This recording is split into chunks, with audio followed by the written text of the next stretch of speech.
नबी का लब पर जो जिक्र है बे मिसाल आया कमाल आया।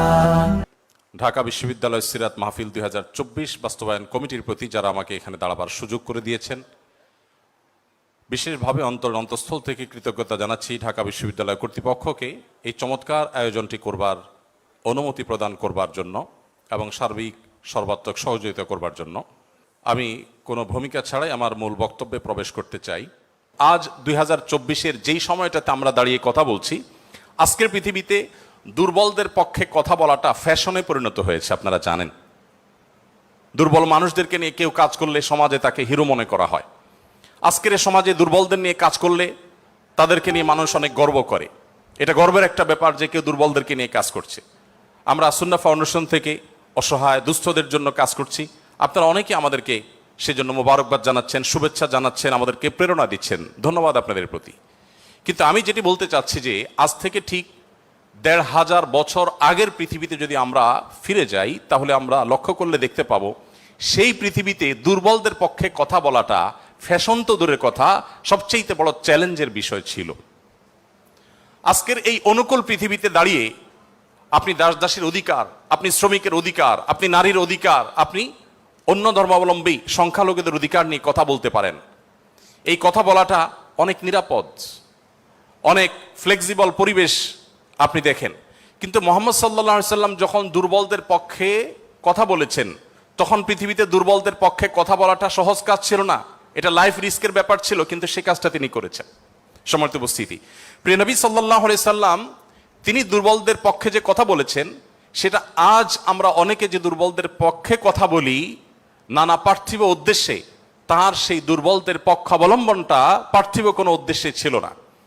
আমরা অনেকে আজ দুর্বলদের পক্ষে কথা বলি কোনো সংস্থার কোনো প্রজেক্ট পাওয়ার জন্য। আমরা অনেকে দুর্বলদের পক্ষে কথা বলি কোনো প্রজেক্ট পেয়েছি সেই টাকা হালাল করবার জন্য। আমরা অনেকে দুর্বলদের পক্ষে কথা বলি সোশ্যাল মিডিয়াতে প্রচুর লাইক কমেন্ট পাওয়া যাবে সেজন্য। আমরা অনেকে দুর্বলদের পক্ষে কথা বলি এর পেছনে আমাদের পার্থিব কোনো স্বার্থ আছে সেই কারণে। মুহাম্মদ সাল্লাল্লাহু আলাইহি সাল্লাম সেই ব্যক্তি ছিলেন যিনি দুর্বলদের পক্ষে কথা বলেছেন প্রচন্ড প্রতিকূল পরিবেশে। তার সেই কথার বিপরীতে তাকে থ্যাঙ্কস বলার মতো পৃথিবীতে কোনো মানুষ ছিল না তখন। মুহাম্মদ সাল্লাল্লাহু আলাইহি সাল্লাম দুর্বলদের পক্ষে কি বলেছেন এটা নিয়ে ঘন্টাকে ঘন্টা কথা বললেও, কি করেছেন তাদের জন্য ঘন্টাকে ঘন্টা আলোচনা করলেও শেষ হবে না। কিন্তু সময় খুবই সংক্ষিপ্ত, আমি এই জন্য মোটা দাগে মূল কথাগুলোতে চলে যেতে চাই। সর্বপ্রথম যেটি বলতে চাই, প্রিয় নবী সাল্লাল্লাহু আলাইহি সাল্লামের আবু দাউদ, তিরমিজি এবং নাসাই বর্ণিত এক হাদিস থেকে আমরা জানতে পারি, তিনি বলেছেন,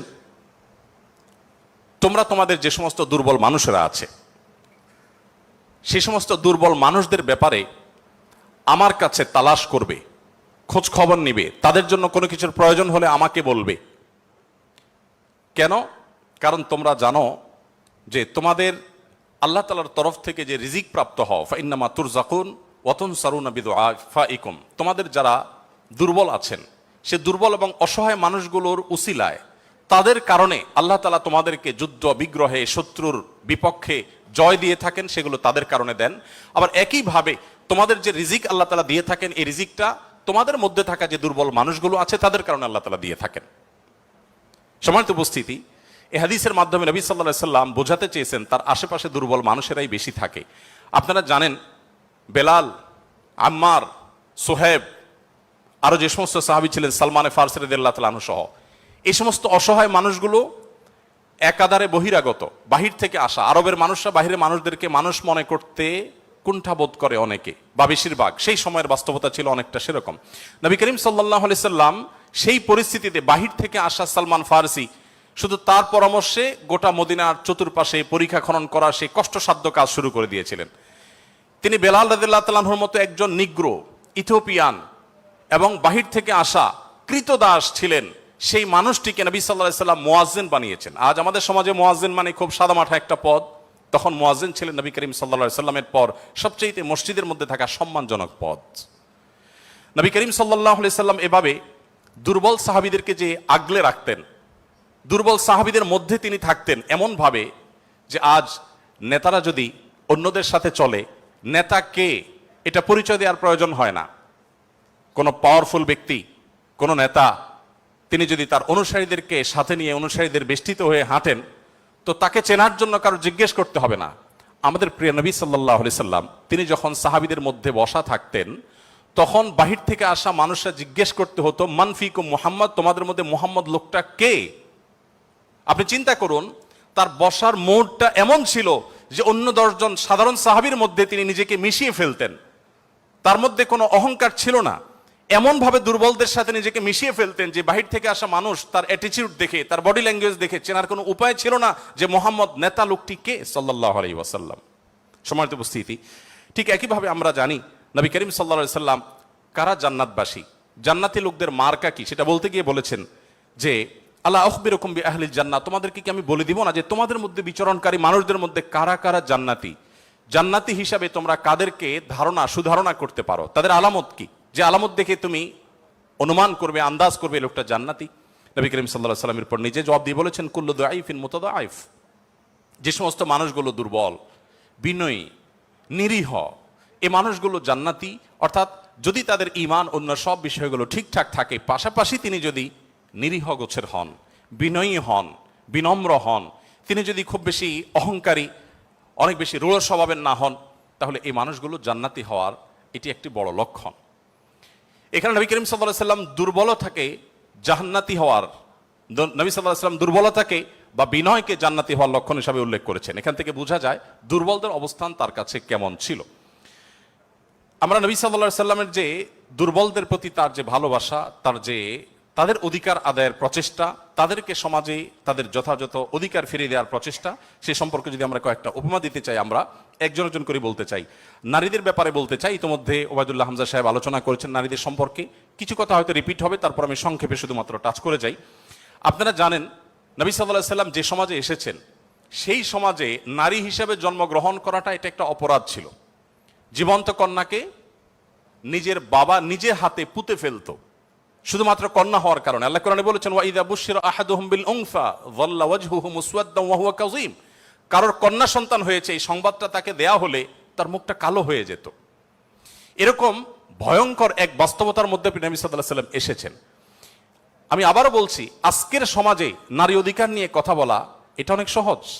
নারী অধিকার নিয়ে কথা বলা মানুষগুলোর জন্মেরও বহু বছর আগে প্রিয় নবী সাল্লাল্লাহু আলাইহি সাল্লাম শুধু নারী অধিকার নিয়ে কথা বলেন নাই, জীবন্ত কবরস্থ করা হতো যেখানে কন্যা সন্তানকে, সেই জায়গা থেকে তুলে নারীকে সবচেয়ে সম্মানের সর্বোচ্চ আসনে বসিয়ে তারপর তিনি দুনিয়া থেকে গেছেন। প্রিয় নবী সাল্লাল্লাহু আলাইহি সাল্লাম নারীদের জন্য কি করেছেন? কোরআনে আল্লাহ তাআলা বলেছেন ওয়াশিরুহুন্না বিল মারুফ, হে পুরুষেরা তোমরা তোমাদের স্ত্রীদের সাথে যথাযথভাবে সুন্দরতম উপায়ে তাদের সাথে বসবাস করো, তোমাদের জীবনাতিপাত করো, সংসার করো ভালোভাবে, খারাপভাবে তাদের সাথে তোমরা সংসার করবে না, সতর্ক করেছেন। কোরআনে কারিমে একটি সূরা আছে, আপনারা জানেন, সূরার নাম হলো সূরাতুন নিসা, অর্থাৎ নারীগণের সূরা। কোরআনে কিন্তু পুরুষগণের সূরা নামে কোনো সূরা নেই, সূরাতুর রিজাল নামে কোনো সূরা নেই, কিন্তু সূরাতুন নিসা নামে সূরা আছে, এবং সেটা ছোটখাটো 2-4-5 আয়াতের সূরা না, কোরআনের সবচেয়ে বড় সূরাগুলোর একটি। এবং কোরআনে শুধুমাত্র নারীদের বিধিবিধান বর্ণনা করবার জন্য সূরা তাহরিম, সূরা তালাক, অনেকগুলো সূরা আল্লাহ তাআলা নাজিল করেছেন স্পেশাল নারীদের বিধিবিধান বর্ণনা করবার জন্য। পুরুষদের জন্য আলাদা কোনো স্পেশাল বিধিবিধান, তাদের অধিকার, তাদের করণীয়, তাদের বিষয়গুলোকে আলোকপাত করবার জন্য কোনো আলাদা স্পেশাল কোনো সূরা নেই। আপনারা জানেন কোরআনে আল্লাহ রাব্বুল আলামিন নারীদের সম্পর্কে যত আলোচনা করেছেন, শুধু সেগুলোই ঘন্টায় ঘন্টা আলোচনা করলে শেষ করা যাবে না। প্রিয় নবী সাল্লাল্লাহু আলাইহি সাল্লাম তার, আপনারা জানেন, একাধিক স্ত্রী ছিলেন। একাধিক স্ত্রী থাকলে দাম্পত্য জীবনে টুকটাক মনোমালিন্য হয়, তার ক্ষেত্রেও হয়েছে। তিনি কখনো কোনো নারীর গায়ে আঘাত করেননি, কোনো নারীকে কখনো প্রহার করেননি, তার জীবনে একটি বারের জন্য সে ঘটনা ঘটেনি। আপনারা অনেকে হয়তো শুনে থাকবেন, উহুদের যুদ্ধে প্রিয় নবী সাল্লাল্লাহু আলাইহি সাল্লামের তরবারি একজন সাহাবীকে দেয়া হয়েছে। তিনি দূর থেকে লক্ষ্য করলেন একজন নারী খুব বীভৎস একটি দৃশ্যের অবতারণা করেছেন, তার নাম ছিল হিন্দা, আপনারা জানেন। তিনি নবী করিম সাল্লাল্লাহু আলাইহি সাল্লামের প্রিয় চাচার লাশ কেটে কলিজা বের করে চাবাচ্ছেন। এরকম নির্মম এবং পাশবিক অত্যন্ত ভয়ঙ্কর একটি চিত্র ওই সাহাবী দেখতে পেয়ে নবী সাল্লাল্লাহু আলাইহি সাল্লামের তরবারি তার হাতে, তিনি দৌড়ে দূর থেকে আফসা আফসা দেখছেন, কাছাকাছি গেলেন। কাছাকাছি গিয়ে দেখতে পেলেন, দূর থেকে তিনি বুঝতে পারেন না যে ইনি ভদ্রলোক না ভদ্র মহিলা। খুব কাছে এসে দেখলেন যে তিনি একজন নারী।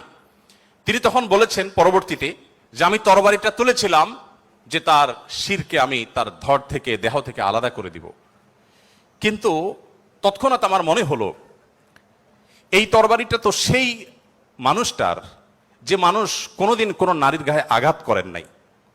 আমি যত কঠিন দৃশ্যই দেখি না কেন, আমি নবী সাল্লাল্লাহু আলাইহি সাল্লামের তরবারি দিয়ে কোনো নারীকে আঘাত করতে পারি না। তিনি সেই অবস্থাতে এরকম ভয়ঙ্কর একটি দৃশ্য দেখার পরও নবী করিম সাল্লাল্লাহু আলাইহি সাল্লামের জীবন চরিত্রের মধ্যে তিনি নারীদেরকে যেভাবে সম্মান দিতেন, মর্যাদা দিতেন, শুধুমাত্র সেই বিষয়টিকে স্মরণ করে তরবারিকে খাপে ঢুকিয়ে তিনি সেখান থেকে ফিরে এলেন। প্রিয় নবী সাল্লাল্লাহু আলাইহি ওয়াসাল্লাম তিনি যুদ্ধের ময়দানে কয়েক শ্রেণী মানুষকে কোনোভাবেই যেন হত্যা না করা হয় তার জন্য আগে থেকে বলে রেখেছেন, এবং যুদ্ধের আগে যোদ্ধাদেরকে, মুজাহিদদেরকে বলে রাখতেন, খবরদার রণাঙ্গনে শত্রুপক্ষের অন্য সব মানুষকে আঘাত করলো, নারীদেরকে আঘাত করবে না। আপনারা এই জন্য সাহাবীদের মধ্যে পুরুষ সাহাবীদের শহীদ হওয়ার অনেক লম্বা ফিরিস্তি বা লিস্ট আপনারা দেখতে পান, মহিলা সাহাবীদের লিস্ট খুব বেশি একটা দেখা যায় না। যদিও পুরুষদের আল্লাহর জন্য জীবন উৎসর্গ করার এই পথের সর্বপ্রথম পথ নির্দেশ করেছেন যিনি, অবাক করা বিষয় হলো তিনি একজন নারী, সুমাইয়া রাদিয়াল্লাহু তাআলা আনহা।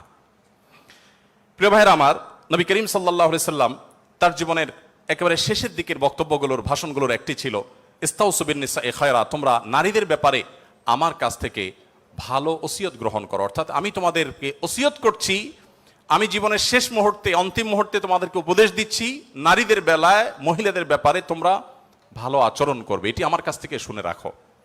নবী করিম সাল্লাল্লাহু আলাইহি ওয়াসাল্লাম তিনি তিনটি জিনিসকে খুব বেশি ভালোবাসতেন, তিনটি জিনিস তার কাছে খুব বেশি প্রিয় ছিল। আপনারা অনেকে হাদিসটি জানেন। তার একটি ছিল সুগন্ধি, তিনি পারফিউম, আতর খুব পছন্দ করতেন। আরেকটি ছিল সালাত, নামাজ, এটি তার চক্ষু শীতলতার কারণ ছিল, তার অনেক ভালো লাগতো নামাজ আদায় করতে। আরেকটি ছিল নারী। এখানে নারী প্রিয়র অর্থ হলো বাবা এবং মায়ের মধ্যে নবী সাল্লাল্লাহু আলাইহি সাল্লাম বাবার চাইতে মাকে বেশি প্রায়োরিটি দিতেন। সন্তানের মধ্যে ছেলে এবং মেয়ের মধ্যে মেয়েকে বেশি ভালোবাসতেন, এত বেশি ভালোবাসতেন যে প্রিয় নবী সাল্লাল্লাহু আলাইহি সাল্লামকে আল্লাহ তাআলা ছেলে সন্তান দিয়েছেন, তাদের সবাইকে শৈশবে মৃত্যু দিয়েছেন, তার একমাত্র চারটি কন্যা সন্তানকে বাঁচিয়ে রেখেছেন। দিন শেষে তিনি কন্যাদের বাবা হয়ে বেঁচেছিলেন, ছেলেদের বাবা হয়ে বেঁচে ছিলেন না। ঠিক একইভাবে প্রিয় নবী সাল্লাল্লাহু আলাইহি সাল্লামের আরেকটা হাদিস সহিহ মুসলিমে বর্ণিত হয়েছে, আমরা জানি নবী সাল্লাল্লাহু আলাইহি সাল্লাম বলেছেন, কেউ যদি তার দুটি কন্যা সন্তানকে প্রাপ্তবয়স্ক হওয়া পর্যন্ত সুন্দর আচরণ করে, যথাযথভাবে লালন পালন করে, কোনো প্রকার বৈষম্য না করে, অবিচার না করে, তাদের প্রতি সদাচরণ করে, তো কিয়ামতের ময়দানে নবী সাল্লাল্লাহু আলাইহি সাল্লাম বলেছেন সেই লোক শুধু জান্নাতে যাবে না, কিয়ামতের দিন আল্লাহ নবী সাল্লাল্লাহু আলাইহি সাল্লাম বলেছেন আনা ওয়া হুয়া কাহাতাইন, সে এই দুটি আঙ্গুল যেরকম পাশাপাশি অবস্থান করছে জান্নাতে আমার ঠিক কাছাকাছি এইভাবে অবস্থান করবে, দুটি কন্যা সন্তানকে যথাযথভাবে পালন করবার কারণে। আমি জানি না আপনারা নিশ্চয় অনেকে অনেক হাদিস পড়ে থাকবেন, আপনারা এমন কোন হাদিস পেয়েছেন কিনা যে 1 ডজন ছেলে সন্তান লালন পালন করলে এইরকম কোন ফজিলত এর কথা কোথাও বলা হয়েছে? আপনারা দেখেছেন এরকম কোন হাদিস? আমি অন্তত পাই নাই যে 1 ডজন ছেলে লালন পালন করেছে কোনো মা বাবা, তার বিনিময়ে তাদেরকে নবী সাল্লাল্লাহু আলাইহি সাল্লাম বলেছে যে 12টা যেহেতু করেছে, 2টা মেয়ের বিপরীতে 12টা ছেলে করেছে, একটা পুরস্কার হোক না, এরকম কোন পুরস্কারের কথা আমার জানা নেই। এরপরে যখন এক শ্রেণী মানুষ বলে যে ইসলাম নারীদেরকে ঠকিয়েছে, তখন তাদের ব্যাপারে কি বলা যায় সেটা আপনারা ঠিক করবেন। সম্মানিত উপস্থিতি, নবী করিম সাল্লাল্লাহু আলাইহি ওয়াসাল্লাম বলেছেন, কোনো বাবা, কোনো অভিভাবক, কোনো প্যারেন্টস, কোনো মা যদি কোনো কন্যার কারণে কন্যা দায়গ্রস্ত হয়ে পড়েন, সমাজের মানুষের কুসংস্কারের কারণে যদি তার মুখটা ছোট হয়ে যায়, কোনো কারণে তিনি যদি কোণঠা সময় পরিস্থিতির মধ্যে পড়ে যান, এরপরও তিনি যদি সেই মেয়েদেরকে লালন পালন করার ক্ষেত্রে কোনো কার্পণ্য না করেন, সমাজের বিরুদ্ধে দাঁড়িয়ে বুক টান টান করে যদি তার কন্যাদেরকে তিনি ভালোবাসা দেন, সদাচরণ করেন, তাদের অধিকার যথাযথভাবে দিয়ে দেন, দুঃখিত, তাহলে সেক্ষেত্রে নবী সাল্লাল্লাহু আলাইহি ওয়াসাল্লাম বলেছেন এই কন্যাদের প্রতি সদাচরণ করবার কারণে জাহান্নাম থেকে মুক্তির কারণ হবে কিয়ামতের ময়দানে ওই ব্যক্তির জন্য। এটি নবী সাল্লাল্লাহু আলাইহি ওয়াসাল্লামের আরো বহু হাদিস আছে, আমি আর সেদিকে যাব না, শুধুমাত্র একটি হাদিস বলে শেষ করব। সেটা হলো, আপনারা জানেন নবী করিম সাল্লাল্লাহু আলাইহি সাল্লামকে জিজ্ঞাসা করা হলো, ইয়া রাসূলুল্লাহ মান আহাক্কুন নাসি বিহুসনি সুহবাতি, আমার সবচেয়ে ভালো আচরণ পাওয়ার অধিকারটা কার? নবীজি সাল্লাল্লাহু আলাইহি সাল্লাম বলেছেন উম্মাক, তুমি সবচেয়ে ভালো আচরণ করবে তোমার মায়ের। এরপর জিজ্ঞাসা করা হলো, হে আল্লাহর রাসূল তারপর? আপনারা জানেন হাদিসটি খুবই প্রসিদ্ধ হাদিস, তিনি বলেছেন তারপর তোমার মায়ের। জিজ্ঞাসা করা হলো তারপর, এরপরে বললেন তারপরও তোমার মায়ের। এরপর সাহাবী যখন জিজ্ঞাসা করলেন ইয়া রাসূলুল্লাহ তারপর, এরপর বললেন তোমার বাবার। ঠিক আছে? আর আমার সব কিছু কমপ্লিট। এখন ছেলে মেয়ে যদি বেশি বেতাল হয়, বেলাইন হয়, সোজা কানটা মলে দিয়ে দরজা দেখা দিতে কোনো অসুবিধা নাই। কারণ আমার সেকেন্ড, থার্ড, ফোর্থ অপশন আছে, অনেকগুলো সন্তান আছে। আর দ্বিতীয়ত আমার বয়সে এখনো অনেকখানি বাকি আছে। যাই হোক, আমি সেদিকে যাচ্ছি না। আমি যেটা বলছিলাম সেটা হলো, ছেলেদের এই বেচারাদের যে অসহায়ত্ব, এটার কথা কেউ বলে না। দেখেন, আমিও নারীদের ওয়াজি করে গেলাম। ছেলেদের অসহায়ত্বের কথা একটু বলি। এই বেচারারা যতদিন বাবার সংসারে থাকবে, তোমার ঘানি তুমি টানো, বাবা মা বাধ্য না। মেয়েকে কিন্তু এটা বাবা বা মা বলতে পারেন না। এরপর যখন বিয়ে হবে, বিয়ের সময় ওই যে ছেলেরা চিরকুট নিয়ে আসে, হুজুর একটু বলে দেন আমার আব্বা এখানে আছে। আমি পল্টনে একটা হোটেলের উদ্বোধনী দিনে আমার এক বন্ধু মানুষ সেখানে গেছিলাম। এক ছেলে তার বাবাকে ধরে আমার কাছে নিয়ে আসছে, এসে বলছে, হুজুর আপনার অনেক ওয়াজ শুনছি, আজকে আমার বাপরে হাতের কাছে পাইছি, আমাকে বিয়ে দেন। আমি বহু বলছি, আজকে আপনি হাতে নাতে বলেন। আমি নিজের লজ্জা লাল হয়ে গেলাম যে ছেলে কি বেহায়ার মতো কথা। যাই হোক, তো এই বেচারারা বিয়ে করতে যাবে, বাপ বলে যে কি করো তুমি, বিয়ে করবে মানে টাকা কামাই করো। মেয়েদের বিয়ের সময় কি বাবা মা এটা বলে তুমি কয় টাকা কামাই করছো তোমার বিয়ে দিব? বলার সুযোগই নাই, রাইটই নাই। এরপরে বিয়েটা যখন হয়ে যায়, এই বেচারা এতদিন নিজের পেট পালা লাগতো, এখন বউয়ের পেট পালো, ছেলে মেয়ের পেট পালো, অর্থাৎ তাদের রিজিকের ব্যবস্থা করো, তাদের উপার্জনের দায় দায়িত্ব তার। নিজের বাবা মা যদি বৃদ্ধ হয়ে যান, অসহায় হয়ে যান, তাদের দায়িত্ব তার। বাপের বাড়ি যাওয়ার সময় বাজারটা তার করতে হয়, শ্বশুর বাড়ি যাওয়ার সময় মিষ্টির প্যাকেটটার টাকাও তাকে দিতে হয়। শতভাগ খরচ ছেলের। শতভাগ খরচ কার? ছেলের। আর বাপের সম্পদে পাবে হলো 2 টাকা, 2 আনা, আর মেয়ে পাবে 1 টাকা। তার অন্যের খরচ তো দূরের কথা, নিজের খরচই তার উপরে বর্তায় না। ইসলাম কি তাকে কম দিয়েছে না বেশি দিয়েছে? একজনকে 2 টাকা দিয়ে বাজারে পাঠিয়ে বিরাট বড় ফর্দ দেখাই দিয়েছেন, এতগুলো সব তোমাকে আনতে হবে। আরেকজনকে 1 টাকা দিয়ে বললেন যে তুমি শুধুমাত্র এই টাকা দিয়া যা খুশি তা করতে পারো। তাহলে এই 1 টাকা যাকে দেওয়া হয়েছে তার অধিকার কি কম দেওয়া হয়েছে না বেশি দেওয়া হয়েছে? আল্লাহর সাথে পাল্লা দিলে গোল্লা যাওয়া ছাড়া কোনো উপায় থাকে না। যারা নিজের বিবেক দিয়ে আল্লাহ সুবহানাহু ওয়া তাআলার বিচারকে, বিশ্লেষণকে বিচার করতে চায়, তারা আল্লাহর উপরে ওই যে খোদার উপরে খোদাগিরি বলে যে সে মূর্খতা ছাড়া আর কিছুই করছে না। আমি শ্রদ্ধা রেখে তাদের প্রতি এটা বলতে বাধ্য হলাম। যাই হোক, আমি যেটা বলছিলাম যে নবী সাল্লাল্লাহু আলাইহি ওয়াসাল্লাম মেয়েদের সম্পর্কে এত কথা বলেছেন। দেখুন যে মা হিসাবে মেয়েদের মর্যাদা এত বেশি।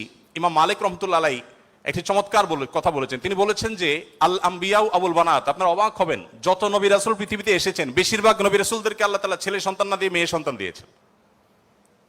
যাই হোক, মেয়েদের ব্যাপারে কথা বেশি হয়ে যাচ্ছে, একপেশে হয়ে যাচ্ছে, আমরা একটু অন্য কোন অপশনে চলে যাই। এরপরে যেটি বলতে চাই তা হলো বিধবা এবং ইয়েতিমদের ব্যাপারে। দেখুন, ইয়েতিম বিধবার ব্যাপারে নবী করিম সাল্লাল্লাহু আলাইহি ওয়াসাল্লাম বলেছেন, বুখারীতে হাদিসটি বর্ণিত হয়েছে, আস-সাইলাল আরমালাতি ওয়াল মাসাকি কাল মুজাহিদি ফি সাবিলিল্লাহ আও কাল্লাযী ইয়াকুমুল লাইলা ওয়া ইয়াসুমুন নাহার। যে ব্যক্তি কোনো বিধবার ব্যয়ভারের দায়িত্ব গ্রহণ করবে, যে ব্যক্তি কোনো ইয়েতিমের লালন পালনের দায়িত্ব গ্রহণ করবে, অভিভাবকত্বের দায়িত্ব গ্রহণ করবে, নবী সাল্লাল্লাহু আলাইহি ওয়াসাল্লাম বলেছেন এই ব্যক্তি আল্লাহর রাস্তায় রণাঙ্গনে জিহাদরত ব্যক্তি আল্লাহর কাছে যে মর্যাদা লাভ করবে, নিজের জায়গায় বসে থেকে অসহায় বিধবার দায়িত্ব, বিধবা ভাতা দিয়ে তার দায়িত্ব গ্রহণ করলে এই ব্যক্তিকে আল্লাহ তাআলা সেই মর্যাদা দান করবেন। আপনি এরকম কোন হাদিস দেখাতে পারবেন না যে একটা লোক বেচারার বউ মরে গেছে, মন মরা থাকে, যদি কোনো ভদ্র মহিলা তার আশ্রয় দেওয়ার জন্য তিনি অনুপযুক্ত হওয়া সত্ত্বেও নিজেকে পেশ করেন, উপস্থাপন করেন, আর তার আশ্রয় হয়ে যান, তাহলে নবী সাল্লাল্লাহু আলাইহি ওয়াসাল্লাম বলেছেন তার এই পুরস্কার আছে। নিশ্চয়ই ভালো কাজের সওয়াব আছে, কিন্তু আলাদা পার্টিকুলার কোনো সওয়াবের কথা নবী সাল্লাল্লাহু আলাইহি ওয়াসাল্লাম বলেন নাই। কিন্তু একজন বিধবার ব্যাপারে কিন্তু সেই কথা বলা হয়েছে। ইয়েতিমের ব্যাপারে নবী সাল্লাল্লাহু আলাইহি ওয়াসাল্লাম বলেছেন, আনা ওয়া কাফিদুল ইয়াতিমি কাহাতাইন। আমি এবং ইয়েতিমের অভিভাবক, যিনি ইয়েতিমের দায়িত্ব নেন, এই দুইজন এই দুটি আঙ্গুলের মতো পাশাপাশি জান্নাতে অবস্থান করবো। আপনারা অনেকে বলতে পারেন যে জান্নাতে এই লোক নবীর কাছে থাকবে, এর আগে শুনলাম 2টা কন্যা লালন পালন করলে সেও নবী সাল্লাল্লাহু আলাইহি ওয়াসাল্লাম কাছে থাকবে, তো নবী সাল্লাল্লাহু আলাইহি ওয়াসাল্লামের কাছে কতজন থাকবে? আসলে দুনিয়াতে আমরা একজনের সাথে আরেকজন হাঁটতে পারি, আখিরাতকে আমরা দুনিয়ার মতো কম্পেয়ার করি বা বিবেচনা করি, আখিরাতের বিষয়টা সম্পূর্ণ ভিন্ন। নবী সাল্লাল্লাহু আলাইহি ওয়াসাল্লামের জান্নাত এটা তো দুনিয়ার কোনো প্রাসাদের মতো হবে না, বিশাল বড় জগৎ নিয়ে হবে।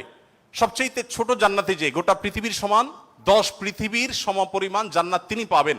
মহাশূন্য সম্পর্কে আমরা ধারণা পাওয়ার পর আমাদের কাছে এটা খুব সহজ মনে হয় যে পৃথিবীর অন্যান্য পৃথিবীর বাইরে যে আল্লাহ তাআলার মহা সৃষ্টি আছে সেগুলোর তুলনায় পৃথিবী খুব ক্ষুদ্র।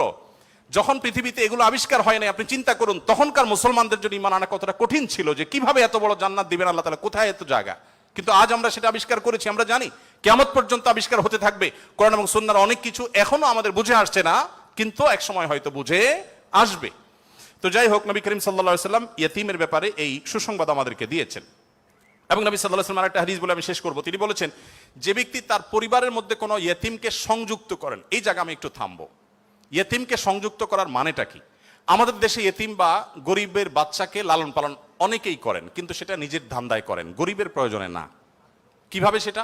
কারণ সন্তান হচ্ছে না, তখন তিনি একটু বাবা ডাক শুনতে চান, মা ডাক শুনতে চান, তো এই জায়গা থেকে তিনি একটা বাচ্চাকে নিয়ে আসেন, অসহায় মানুষের, কারণ কোনো বাচ্চার বাবা মারা গেছেন, বাবা মারা গেছেন, মা মারা গেছেন, তাকে নিয়ে আসেন, সেই বাচ্চাটাকে এনে লালন পালন করেন এবং মনে করেন আমি অনেক সওয়াবের কাজ করছি।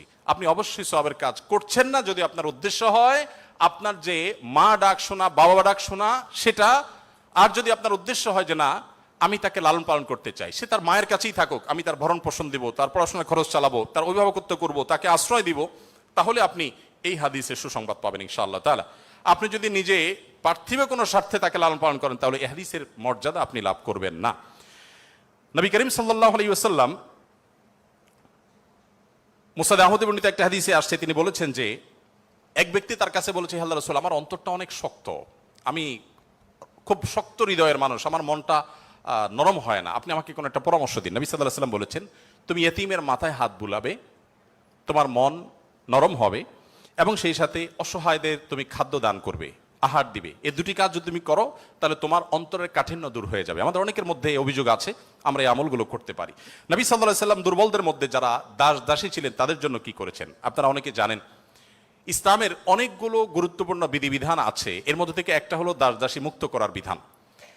যদি কোনো পুরুষ, কোনো স্বামী যদি তার স্ত্রীকে মায়ের সাথে তুলনা করেন, মায়ের সাথে তুলনা করার একটা পর্যায়ে আছে যেটাকে ইসলামী ফিকহের পরিভাষায় জিহার বলা হয়।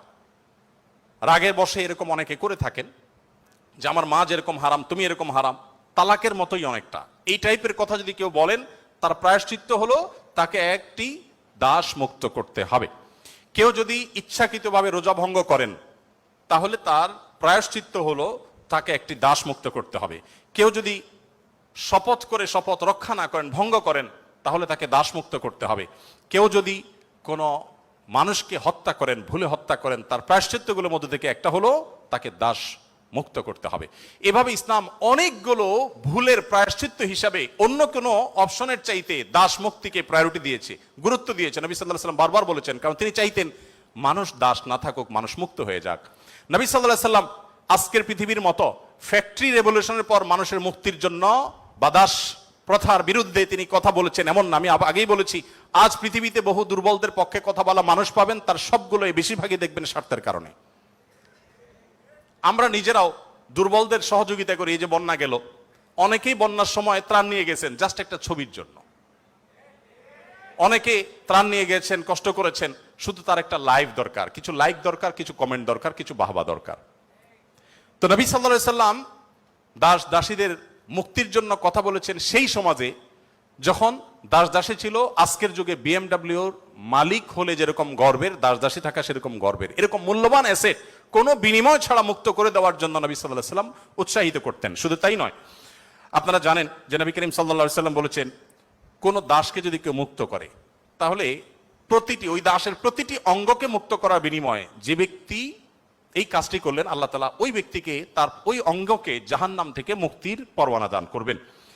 নবী সাল্লাল্লাহু আলাইহি ওয়াসাল্লাম আরেকটি হাদিস আছে, তিনি বলেছেন জীবনের শেষ কথা। নবী সাল্লাল্লাহু আলাইহি ওয়াসাল্লামের জীবনের শেষ কথা কি আমরা জানি, অনেকে জানি, আসসালাতু আসসালাত ওয়া মা মালাকাত আইমানুকুম। অর্থাৎ নবী করিম সাল্লাল্লাহু আলাইহি ওয়াসাল্লামের জীবনের শেষ কথা ছিল তোমরা নামাজের ব্যাপারে দায়িত্বশীল থাকবে, নামাজের ব্যাপারে দায়িত্বশীল থাকবে এবং তোমাদের দাসীদের ব্যাপারে দায়িত্বশীল আচরণ করবে। এটা ছিল তার জীবনের শেষ কথা। একটা মানুষের কাছে দাসীদের অধিকার কত গুরুত্বপূর্ণ হলে, অধীনস্থ মানুষগুলোর অধিকার কত গুরুত্বপূর্ণ হলে জীবনের শেষ কথা এটা বলে চলে যান যে তোমরা তাদের ব্যাপারে খবরদার, সদাচরণ করবে, তাদের প্রতি কোনো জুলুম অবিচার করবে না। আপনারা অনেকে আবু মাসউদ আনসারী রাদিয়াল্লাহু তাআলা আনহুর নাম শুনেছেন। আবু মাসউদ আনসারী রাদিয়াল্লাহু তাআলা আনহু তার একজন দাসকে প্রহার করছিলেন, অধীনস্থকে, কাজের লোককে প্রহার করছিলেন। নবী সাল্লাল্লাহু আলাইহি ওয়াসাল্লাম পেছন থেকে বললেন, এ আলম আবু মাসউদ, সাবধান, শুনে রাখো আবু মাসউদ, লাল্লাহু আকদারু আলাইকা মিনকা আলাই, তুমি এই দাসের প্রতি যতটা পাওয়ার রাখো, হোল্ড করো, আল্লাহ তাআলা তোমার উপর তার চেয়ে বেশি পাওয়ার হোল্ড করেন, মাইন্ড ইট। এই কথা শোনার পর আবু মাসউদ আনসারী রাদিয়াল্লাহু তাআলা আনহু সেই দাসকে মুক্ত করলেন। বলে ইয়া রাসূলুল্লাহ, আমি তাকে মুক্ত করে দিলেন। তখন নবী সাল্লাল্লাহু আলাইহি ওয়াসাল্লাম বলেছেন, যদি তুমি আজ তাকে মুক্ত না করতে, জাহান্নাম তোমাকে স্পর্শ করতো। আব্দুল্লাহ ইবনে ওমর রাদিয়াল্লাহু তাআলা আনহু বলেছেন, আমি নবী করিম সাল্লাল্লাহু আলাইহি ওয়াসাল্লামকে বলতে শুনেছি, যে ব্যক্তি কোনো দাসের প্রতি জুলুম করবে, তাকে অন্যায়ভাবে প্রহার করবে তার কাজের লোককে, অধীনস্থ লোককে, তার প্রায়শ্চিত্ত হলো সেই অধীনস্থ লোকটাকে সে মুক্ত করে দিতে হবে, দাস মুক্ত করে দিতে হবে, যেটা সহজ কোনো ব্যাপার ছিল না তখন। বুখারীর একটি বিশ্ববিখ্যাত হাদিস, স্বর্ণের অক্ষরে যেটা টানিয়ে রাখা দরকার আমাদের বাসা বাড়িতে, নবী সাল্লাল্লাহু আলাইহি ওয়াসাল্লাম বলেছেন, ইখওয়ানুকুম খাওয়ালুকুম, তোমাদের ভাই ব্রাদার যারা, তারাই তোমাদের অধীনস্থ কাজের মানুষ। এই মানুষগুলো সম্পর্কে নবী সাল্লাল্লাহু আলাইহি ওয়াসাল্লাম বলেছেন, জাআলাহুমুল্লাহু তাহতা আইদিকুম, তাদেরকে আল্লাহ তাআলা তোমাদের অধীনস্থ করে দিয়েছেন। এর মধ্যে ইঙ্গিত রয়েছে আল্লাহ চাইলে তোমাকে তার অধীনে করে দিতে পারতেন। অতএব ফামান কানা আখুহু তাহতা ইয়াদি, যে ব্যক্তি তার ভাই তার অধীনে থাকবে, অর্থাৎ কোনো দাস, কোনো দাসী, অথবা যে কোনো কাজের মানুষ, এই হাদিসে দাস দাসী কথা বলা হয়নি, যে কোনো কাজের লোক, অধীনস্থ মানুষ যদি কারোর অধীনে থাকে, ফালইউতইমহু মিম্মা ইয়াকুল, তাহলে সে যা খায় একই কোয়ালিটির খাবার যেন তাকে অফার করে, এবং সে যা পোশাক পরে একই কোয়ালিটির পোশাক যেন তাকে পরায়। একটু থামতে চাই এখানে। আপনি একটু কল্পনা করুন, এমন একজন মানুষের, যিনি অনেক পয়সার মালিক, অনেক বড় পদ হোল্ড করেন, তিনি তার ড্রাইভার তার জন্য যখন পোশাক কিনছিলেন, একই সময় তার নিজের পোশাকও কিনছিলেন, একই পোশাক যেটা তার জন্য কিনেছেন, সেম পোশাক ড্রাইভারের সাইজ অনুযায়ী, একই কোয়ালিটির, একই কালারের, একই জিনিস ড্রাইভারের জন্য কিনেছেন। এই দৃশ্যটা কি কল্পনা করা যায়? আজকের বাস্তবতা এটা কি খুব সহজ বিষয় মনে হয়? আমরা তো অনেকে অধীনস্থ মানুষদের পাশে বসে খাবো এটাকেই দোষী বিষয় মনে করি। আমরা কি নিজেদেরকে সভ্য দাবি করি? আজকের পৃথিবীর মানুষের সভ্যতা যেখানে গিয়ে ঠেকবে, নবী সাল্লাল্লাহু আলাইহি ওয়াসাল্লাম তিনি এবং তার সাহাবা একরাম পৃথিবীকে যেই জায়গায় রেখে গেছেন সভ্যতার, সেখানে পর্যন্ত আজকের পৃথিবী সভ্যতার সর্বোচ্চ শিখরে গিয়ে পৌঁছতে পারবে না। নবী করিম সাল্লাল্লাহু আলাইহি ওয়াসাল্লাম তিনি, তাকে একবার জিজ্ঞাসা করা হলো যে, হে আল্লাহ রাসূল, আমাদের যে কাজের লোক আছে, খাদেম আছে, এই লোকগুলোর যত ভুল করে কয়বার মাফ করা যায় আপনি একটু বলেন? মানে এটা সীমা আছে তো, কতবার মাফ করা যায়? নবী করিম সাল্লাল্লাহু আলাইহি ওয়াসাল্লাম চুপ থাকলেন। লোকটা আবার একই কথা বললেন, নবী সাল্লাল্লাহু আলাইহি ওয়াসাল্লাম চুপ থাকলেন। তিনি আবার যখন বললেন, নবী করিম সাল্লাল্লাহু আলাইহি ওয়াসাল্লাম বলেছেন, দিনে 70 বার মাফ করবা। কতবার? এর মানে হলো তুমি নিজেকে নিয়ন্ত্রণহীন করবে না। এই বিষয়ে অবশ্য ওয়াজ করা অনেক সহজ, আমল করা অনেক কঠিন। আল্লাহ তাআলা আমাদেরকে আমলের তৌফিক দান করুন। এভাবে নবী করিম সাল্লাল্লাহু আলাইহি ওয়াসাল্লাম দুর্বলদের পক্ষে, দুর্বলদের অধিকার আদায়ের জন্য অনেক কথা বলেছেন। সেই সময় যখন দুর্বলদের পক্ষে কথা বলা আজকের মতো ফ্যাশনের বিষয় ছিল না। আজ যারা অধিকারের কথা বলে, তাদের জন্মেরও হাজারো বছর আগে প্রিয় নবী সাল্লাল্লাহু আলাইহি ওয়াসাল্লাম এই মানুষগুলোর অধিকার আদায় করে উন্নতির চরম শিখরে রেখে গেছেন। পৃথিবী আবার তাদেরকে অবনমন করেছে। আজ সেজন্য আমাদেরকে কথা বলতে হচ্ছে। সম্মানিত উপস্থিতি, নবী করিম সাল্লাল্লাহু আলাইহি ওয়াসাল্লাম তিনি অন্য ধর্মাবলম্বীদের অধিকার নিয়ে যত কথা বলেছেন, অনেক লম্বা কথা বলতে হবে, আমার হাতে একেবারে সময় নেই। আমি শুধু এটুকু বলবো, আল্লাহ তাআলা কোরআনে কারিমে বলেছেন, লা ইয়ানহাকুমুল্লাহু আনিল্লাযীনা লাম ইউকাতিলুকুম ফিদ-দীন ওয়া লাম ইখরিজুকুম মিন দিয়ারিকুম আন তাবাররুহুম ওয়া তুকসিতু ইলাইহিম ইন্নাল্লাহা ইউহিব্বুল মুকসিতিন। যে সমস্ত অন্য ধর্মাবলম্বীরা তোমাদেরকে তোমাদের দেশ থেকে বের করে দেয়নি, তোমাদের উপর কোনো যুদ্ধ চাপিয়ে দেয়নি, অর্থাৎ শান্তিপূর্ণ সহাবস্থান করছে, তাদের প্রতি সদাচরণ করতে তোমাদের আল্লাহ তোমাদেরকে নিষিদ্ধ করেনি না, বরং আল্লাহ তাআলা সদাচরণকারী, ন্যায়নিষ্ঠ আচরণকারীকে ভালোবাসেন। তার মানে সংখ্যালঘুদের প্রতি, অন্য ধর্মাবলম্বীদের প্রতি কোনো মুসলিম যদি সদাচরণ করে, এই লোক আল্লাহর ভালোবাসা পাবে। বাংলাদেশে মানুষ ধর্মপ্রাণ, এদেশে ওলামা একরাম দায়িত্বশীল।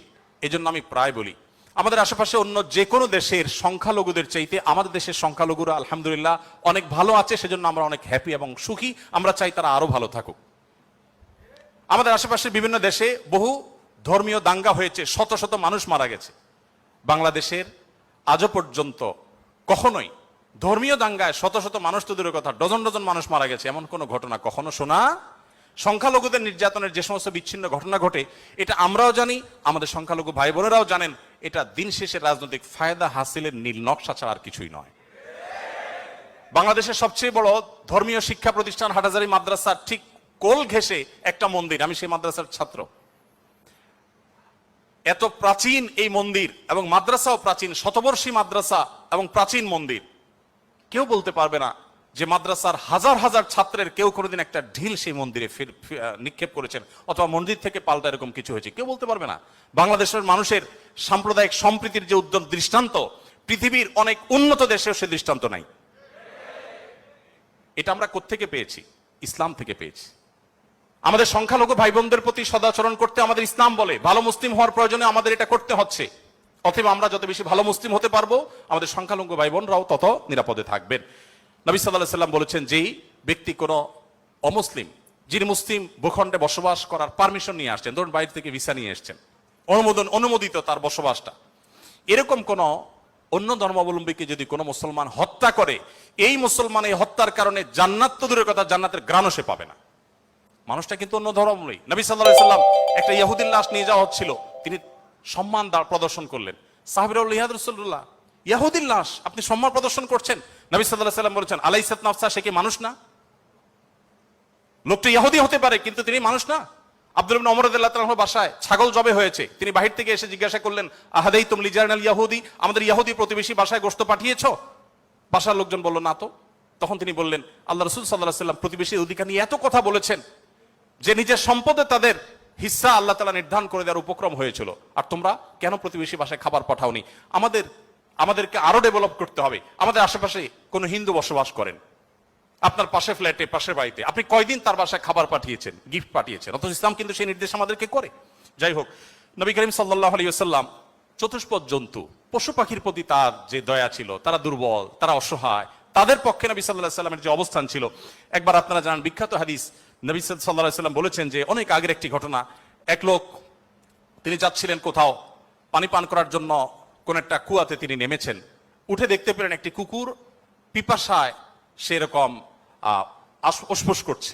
তখন তিনি তার পোশাক খুলে পানিতে চুবিয়ে, সে পানির চিবিয়ে ওই কুকুরকে খাওয়ালেন। এই হাদিসটি দুই রকম আছে, একজন পুরুষের ক্ষেত্রে আছে, তিনি তার পায়ের মোজা খুলেছেন, একজন নারীর কথা আছে, তিনি তার ওড়না খুলে এই কাজটি করেছেন। ওই নারী ব্যভিচারিণী হওয়া সত্ত্বেও আল্লাহ তাআলা একটি প্রাণীর প্রতি এই ভালোবাসা, এই সম্প্রীতি দেখাবার জন্য তাকে মাফ এবং নাজাত দিয়ে দিয়েছেন। নবী সাল্লাল্লাহু আলাইহি ওয়াসাল্লাম বলেছেন যে এর বিপরীতে একজন নারী, আপনারা সেটাও শুনেছেন অনেকে, যে একটি ইবাদত গুজার একজন নারী একটি বিড়ালকে বেঁধে রেখেছিলেন, এবং সে বিড়ালকে বেঁধে রাখতে রাখতে এক পর্যায়ে না খেয়ে বিড়ালটি মারা গেছে, তাকে খাদ্য দেননি। শুধুমাত্র এই কারণে তিনি ইবাদত গুজার হওয়া সত্ত্বেও আল্লাহ তাআলা ওই নারীকে জাহান্নামী হিসেবে ঘোষণা করেছেন, শুধুমাত্র একটা প্রাণীর জীবনের প্রতি এই হেয়ালিপনা করার জন্য। এখন প্রাণী তো দূরের কথা, মানুষের জীবন আমরা শেষ করে ফেলছি নির্দয় ভাবে। নবী করিম সাল্লাল্লাহু আলাইহি ওয়াসাল্লামের আরো হাদিস আমরা জানি, একটা পাখির দুটি বাচ্চাকে কেউ একজন ধরে নিয়ে গেলেন। নবী আলাইহিস সালাম যখন দেখলেন এই কাজটি কেউ করেছে, তখন বললেন যে কে কাজটি করেছো? তখন নবী করিম সাল্লাল্লাহু আলাইহি ওয়াসাল্লাম তাকে ডেকে বললেন, যাও, এই যে পাখি, মা পাখিটা সে ছটপট করছে, আমি দেখতে পাচ্ছি, এই বাচ্চাগুলোকে সেখানে রেখে আসো, এটা তোমার জন্য জায়েজ নাই, মা পাখির বাচ্চাগুলোকে তুমি ছিনিয়ে আনবে জাস্ট তোমার বিনোদনের জন্য। তখন নবী করিম সাল্লাল্লাহু আলাইহি সাল্লাম ওই নির্দেশ সাহাবীকে করেছেন এবং ভৎসনা করেছেন এই কাজটি করবার জন্য। এর বিপরীতে আরেকটা ঘটনা আমরা জানি, এর পাশাপাশি আরেকটা ঘটনা আমরা জানি, নবী সাল্লাল্লাহু আলাইহি সাল্লাম এক ব্যক্তিকে দেখলেন, তিনি পিপিলিকার উপদ্রব থেকে বাঁচার জন্য আগুন দিয়ে পোড়াচ্ছেন। তিনি বলেছেন, খবরদার, লা ইউআযযিবু বিন-নার ইল্লা রাব্বুন নার, আগুন দিয়ে পুড়িয়ে নির্মম ভাবে তুমি এটাকে হত্যা করতে পারো না। যদি হত্যা করতেই হয় তাহলে তুমি এমনি পিষে মেরে ফেলো, অন্য কোনো ভাবে মেরে ফেলো, নির্মম ভাবে তুমি মারতে পারো না। আমাদের অনেকে দেখবেন যে ওই যে এক ধরনের আঠা পাওয়া যায় ইঁদুর মারার, সে আঠা দিয়ে ইঁদুর মারার চেষ্টা করেন, নির্মম ভাবে মৃত্যু, হত্যা করা বা নিধন করা, এটা জায়েজ নাই। সে আপনাকে উপদ্রব করে, আপনি হত্যা করতে পারেন, কিন্তু নির্মম ভাবে হত্যা করবার বা হত্যাকে আপনি এনজয় করবেন, এই অধিকার আপনাকে ইসলাম দেয়নি। নবী করিম সাল্লাল্লাহু আলাইহি ওয়াসাল্লাম তার সাহাবী আব্দুল্লাহ ইবনে সাঈদ ইবনে জুবায়ের বলেছেন যে সাহাবী আব্দুল্লাহ ইবনে ওমর রাদিয়াল্লাহু তাআলা আনহু একবার যাচ্ছিলেন, দেখলেন যে কুরাইশের কিছু যুবক কিছু পাখিকে বেঁধে রেখে তীর নিক্ষেপ করছিলেন হাত সই করার জন্য, এবং ওই পাখিগুলোর যে মালিক তাকে বলেছেন, যেটা লাগবে না মিস হবে, ওই তীরটা তোমার, বিনিময়ে তুমি তীর পেয়ে যাবে, আর লাগলে তো পাখি মারা যাবে। এটা জাস্ট মজা করছিল তারা। দেখেন আল্লাহ নবী সাল্লাল্লাহু আলাইহি ওয়াসাল্লামের সাহাবী আব্দুল্লাহ ইবনে ওমর যখন এসেছেন, জাস্ট তাকে দেখেছে, দেখার সাথে সাথে দৌড়ে পালিয়ে গেছে তারা, ওই যুবকরা, কারণ জানেন যে নবী সাল্লাল্লাহু আলাইহি ওয়াসাল্লামের সাহাবী কোন প্রাণীর প্রতি নির্মমতাকে সহ্য করবেন না, চলে গেছে তারা। তখন এবার আব্দুল্লাহ ইবনে ওমর রাদিয়াল্লাহু তাআলা আনহু বলেছেন, আল্লাহ লানত এবং অভিশাপ নাজিল হয় ওই মানুষগুলোর প্রতি যারা কোন প্রাণীকে এরকম বিনোদনের জন্য জাস্ট তীর মেরে, গুলি মেরে বিভিন্নভাবে লক্ষ্যবস্তু তাদেরকে বানায়। নবী করিম সাল্লাল্লাহু আলাইহি ওয়াসাল্লামের জীবনের বহু ঘটনা আছে, আমরা বলে শেষ করতে পারবো না, আমি একেবারে শেষের দিকে চলে আসছি। একবার নবী করিম সাল্লাল্লাহু আলাইহি ওয়াসাল্লাম একটি ওট দেখতে পেলেন, খুব ক্ষীণকায়, জীর্ণশীর্ণ, দুর্বল। এবং তার চোখে পানি। নবী সাল্লাল্লাহু আলাইহি ওয়াসাল্লাম তার শরীরের উপরে খুব আলতো করে হাত বুলিয়ে দিলেন। তখন সেই ওটের আচরণ দেখে বর্ণনাকারী সাহাবী বলছেন মনে হচ্ছিল সে অনেকটা প্রশান্তি অনুভব করেছে। তখন তিনি ওটের মালিককে ডেকে বললেন যে এই ওটকে তুমি কেন ভালো করে খাবার দাবার দাও না, তারপর তার ব্যাপারে তুমি আল্লাহকে কেন ভয় করো? নবী সাল্লাল্লাহু আলাইহি ওয়াসাল্লাম তাকে সতর্ক করলেন। ঠিক একইভাবে নবী সাল্লাল্লাহু আলাইহি ওয়াসাল্লাম ঐতিহাসিক একটি হাদিস সহিহ মুসলিম বর্ণিত যে তিনি বলেছেন ইন্নাল্লাহা কাতাবাল ইহসানা আলা কুল্লি শাই ফাইদা কাতালতুম ফাহসিনুল কিতলাহ ওয়া ইযা যাবাহতুম ফাহসিনুজ যিবহা। যদি কেউ কোন প্রাণীকে জবে করতে হয়, জবে করে খেতে হয়, আল্লাহ তার জন্য হালাল করেছেন, সেও যেন নির্মম ভাবে জবে না করে। এই জন্য ছুরি যেন ভালো করে ধার দিয়ে নেয়, যাতে করে পশুর প্রতি নির্মমতা করতে করতে ধীরে ধীরে তাকে যেন হত্যা করতে না হয়। এমনকি কোনো মানুষকে যদি মৃত্যুদণ্ড দিতে হয় তাকেও যেন নির্মম ভাবে হত্যা না করা হয়। প্রয়োজনে তাকে যদি মৃত্যুদণ্ড দিতে হয়, এমনকি রণাঙ্গনে যদি শত্রুপক্ষ হয়, নির্মম ভাবে তার অঙ্গ প্রত্যঙ্গ কেটে টুকরা টুকরা করবেন। এই নির্মমতা করার অনুমতি ইসলাম আপনাকে দেয়নি। আপনাকে মানুষ হতে বলেছে ইসলাম। নবী সাল্লাল্লাহু আলাইহি ওয়াসাল্লাম এক ব্যক্তিকে দেখলেন যে তিনি তার কোন একটা পশু জবাই করার জন্য শুয়েছেন, শুয়ে তারপরে সেই পশু ছুরি ধার দিচ্ছেন। একদিক থেকে শুয়েছেন, হয়তো পাও দিয়ে ফাড়া দিয়ে ধরে রেখেছেন, আর অপর দিক থেকে হাত দিয়ে তিনি ছুরি ধার দিচ্ছিলেন। নবী সাল্লাল্লাহু আলাইহি ওয়াসাল্লাম বলেছেন যে আতুরিদু আন তুমিতাহা মাউতা, তুমি কি চাও এই প্রাণীটাকে কয়েকবার হত্যা করতে? কেন তুমি আগে ছুরি ধার দিয়ে আনো নাই? নবী করিম সাল্লাল্লাহু আলাইহি ওয়াসাল্লাম একটি গাধার পাশ দিয়ে যাচ্ছিলেন, দেখতে পেলেন যে গাধাটার উপরে কেউ ছেক দিয়েছে, কোন লোহাটো হাতে দাগ দিয়ে ছেক দিয়েছে, ক্ষতবিক্ষত হয়েছে। নবী সাল্লাল্লাহু আলাইহি ওয়াসাল্লাম বলেছেন লাআনাল্লাহু আল্লাযী ওয়াসামা, যে ব্যক্তি গাধাটাকে ছেক দিয়েছে আল্লাহর লানত, আল্লাহর রহমত থেকে সে বঞ্চিত হয়ে অভিশাপ তার উপরে নাজিল হবে। নবী করিম সাল্লাল্লাহু আলাইহি ওয়াসাল্লাম এক ব্যক্তিকে দেখলেন যে তিনি বলছেন হে আল্লাহর রাসূল, আমি যখন ছাগল জবে করি তখন আমি যাতে অপ্রয়োজনে কষ্ট দিতে না হয়, নির্মমতা করতে না হয়, সেদিকটা খেয়াল করে। নবী সাল্লাল্লাহু আলাইহি ওয়াসাল্লাম বলেছেন রাহিমাকুল্লাহ, তুমি যদি ছাগলের প্রতি দয়া পরবশ হও, আল্লাহ তাআলা তোমার প্রতি দয়া পরবশ হবেন। ভাইরা আমার, এমনকি তৃণ লতা গাছপালা এগুলো প্রয়োজন ছাড়া যদি কেউ কাটে, নবী সাল্লাল্লাহু আলাইহি ওয়াসাল্লাম বলেছেন ওই ব্যক্তির মাথায় আল্লাহ তাআলা জাহান্নামের আগুন নিক্ষেপ করেন। প্রয়োজন ছাড়া যদি বৃক্ষ নিধন করে কেউ, আমি যদি সারাদিন সারারাত বলি, হয়তো নবী সাল্লাল্লাহু আলাইহি ওয়াসাল্লাম দুর্বলদের অধিকার আদায়ের জন্য কি করেছেন, শুধু কথা বলেননি, কি করেছেন সেগুলো বলে হয়তো শেষ করা যাবে না। আমাদের সময় অনেক আগেই শেষ হয়ে গেছে। আমি শুধুমাত্র শেষের দিকে আসছি এবং বলতে চাই, আজকে যে জায়গায় আমি দাঁড়িয়ে কথা বলছি, এই বিশ্ববিদ্যালয় সহ বহু বিশ্ববিদ্যালয়, বিশেষ করে পাবলিক বিশ্ববিদ্যালয়গুলো, যেগুলো মেধাবীদের, দেশের সবচেয়ে বড় বড় ভালো মেধাবীদের সবচেয়ে বড় বিচরণ ক্ষেত্র, এই জায়গা থেকে আমাদের আনন্দের অনেক ইতিহাস যেমন রচিত হয়েছে, দুই একটি দুঃখের এবং বেদনার ঘটনাও এখানে ঘটতো। তার মধ্যে থেকে একটি হলো র্যাগিং এর ঘটনা। নতুন একজন শিক্ষার্থী, যেখানে পুরাতন শিক্ষার্থী বা বড় ভাইদের কাছে, সিনিয়রদের কাছে স্নেহ ভালোবাসা পাওয়ার কথা, র্যাগিং এর নামে তাকে অপমানিত করা, অপদস্থ করা, তাকে হ্যারাসমেন্ট করা, তাকে অপমান অপদস্থ করে পশুর মতো বুনো আনন্দে মেতে ওঠা, এটা আমাদের দেশের অনেক শিক্ষা প্রতিষ্ঠানের একটি অঘোষিত কালচারে পরিণত হয়েছিল। আমরা আশা করব এই পশুত্ব, এই নির্মমতা, এটা আমাদের দেশে আর কোনো শিক্ষা প্রতিষ্ঠানে কোনোদিন ফিরে আসবে না। আমরা সবাই যদি দায়িত্বশীল হই, আমরা সবাই যদি মানুষ হই, ভালো মুসলমান হতে হলে ভালো মানুষ আমাদেরকে হতে হবে। আমরা যদি ভালো মানুষ হই, তাহলে আমাদের দ্বারা এরকম ঘটনা কখনো ঘটতে পারে না। একজন মানুষের কষ্ট কারোর আনন্দের কারণ হতে পারে না। নবী করিম সাল্লাল্লাহু আলাইহি ওয়াসাল্লাম বলেছেন, যে ব্যক্তি কোনো ছোটদের প্রতি স্নেহ করে না, ভালোবাসে না, সে আমার উম্মত না। ছোট এবং জুনিয়রদের প্রতি যদি স্নেহ মমতা না থাকে, ভালোবাসা না থাকে, সে আর যা হোক নবী করিম সাল্লাল্লাহু আলাইহি ওয়াসাল্লামের উম্মত হিসাবে পরিচিতি পাবে না। অতএব র্যাগিং এর এই অপসংস্কৃতিকে ঝেঁটিয়ে শিক্ষা প্রতিষ্ঠানগুলো থেকে বিদায় করতে হবে আপনাদেরকেই। সবাই রাজি আছেন তো ইনশাআল্লাহ? আল্লাহ তাআলা আমাদের সবাইকে সেই তৌফিক দান করুন। সময়ত উপস্থিতি, আমাদের আসরের সময় হয়ে গেছে অনেক আগেই। আমি খুব সংক্ষেপে শেষ করলাম। আপনাদের প্রশ্ন, অনেকগুলো প্রশ্ন আমার কাছে আছে, কিন্তু প্রশ্ন আমি এখনো টাচই করতে পারলাম না, তো সেজন্য আমি ক্ষমা চেয়ে নিচ্ছি। নামাজের পর আর কোনো সেশন আদৌ থাকবে কিনা আমি জানি না, তবে যেহেতু প্রশ্নগুলো আপনারা দিয়েছেন, আমি কোনো লাইভে সেটার উত্তর দিয়ে দিতে পারি। আর যদি নামাজের পরে সেশন হয়, তাহলে সেখানে আমরা 15-20 মিনিট এই প্রশ্নগুলো উত্তর দেওয়ার চেষ্টা করতে পারি।